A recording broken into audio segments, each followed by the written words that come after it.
Howdy folks, Joe here with Just Your Average Joe's EDC. Today I'm doing a video on the Copenhagen Schrade pocket knife. It is sweltering here in Texas today. I'm sorry for the fan noise in the background. I could not be in the workshop without the fan. So if you're new here, I appreciate you stopping by. If you've been here before, thanks for coming back again. If you like knife related content, please be sure to like, subscribe, share, and turn on those notifications. So let's get to this knife. I think this is a cool looking knife, and if it's a little bit dirty, I'm sorry. I've been carrying this quite a lot lately, including today as my 5th pocket carry.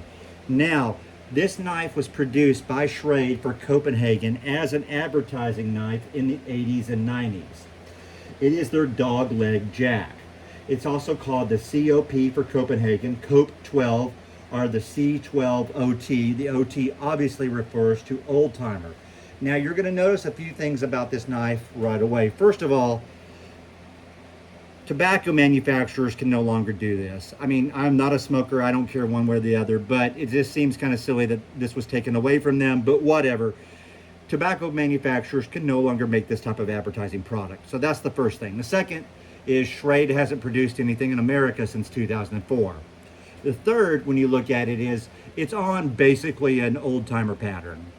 The fourth is it's got cool Delrin scales. They're a deep dark black.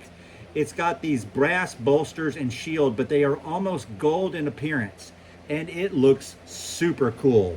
This is a cool little knife. I've really enjoyed having it. Now, the story behind this particular knife is, with so many of my stories, is a buddy of mine gave this to me when his dad passed away. He was left a lot of this kind of stuff.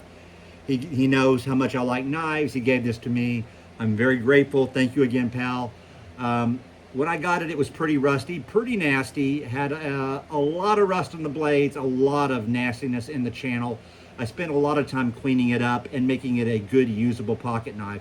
Let's take a look at the blades. You got your main blade right here.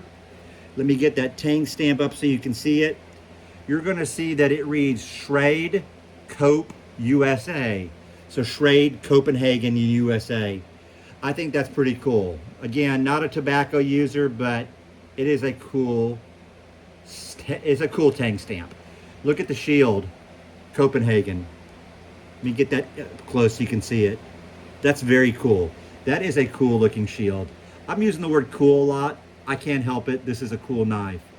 Now the second blade, it's got this serrated sheep's foot. How cool is that? I mean, this is just such a useful little knife. You not only do you have a sheep's foot, but you got a serrated one. How sweet. I mean, it's awesome. You'll get a good look at the interior here. It is now clean. There's a little tiny bit of pitting. All the rust is now gone. You see I've got some shine back on these blades. That was completely gone. These blades were very rusted. They did not retain much pitting, which is good. There's a little bit. You can see a little bit here if you look carefully, but not much. I actually restored this one pretty early in my time restoring knives, and I used I think it's called Rusty's. I'm drawing a blank on it right now, but you guys know what I'm talking about. It's the rust remover. I soaked this in it overnight, and of course that does tend to get the rust off, but it also leaves the blades very black. So I sandpapered the blades to get the shine back. I was very, very careful on this knife that I wanted to keep a nice thick blade. There's nothing worse than thinning these blades out too much and getting a blade that has become too thin. It's not usable. I have a Ranger that I did that to. It's a Ranger Stockman.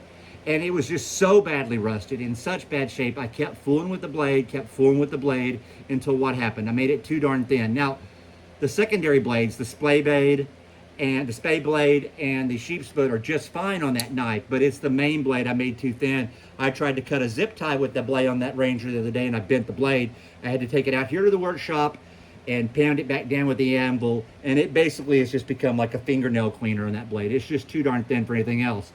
So I was very careful on this knife when I did it to make sure that the blade remained, thick and usable. My goal always in any restoration is to make a usable knife. As you can see, this knife has retained a good amount of walk and talk. It did not have all of that when it was dirty. There is not significant sharpening down of the blade. It was well cared for. I love Delrin. I love saw cut Delrin. I love the feel. I love the sound of you running your fingernail over it. One of my earliest memories of owning a pocket knife as a boy of probably 9, 10, somewhere around there, my grandpa gave me a Stockman pocket knife.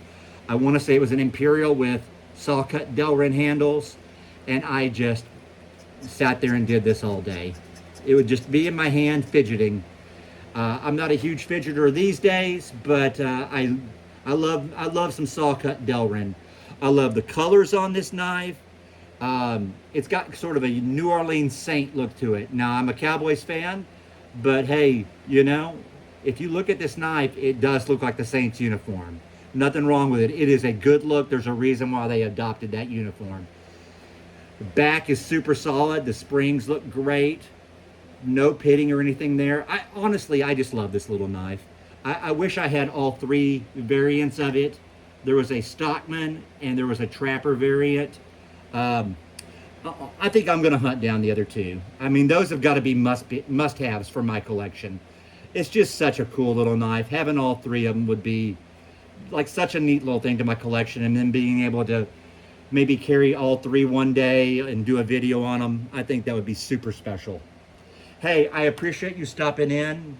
Thank you for all the support we've got. I've had so much positive feedback from the community, and I really appreciate it. You guys have a great weekend. Goodbye and God bless.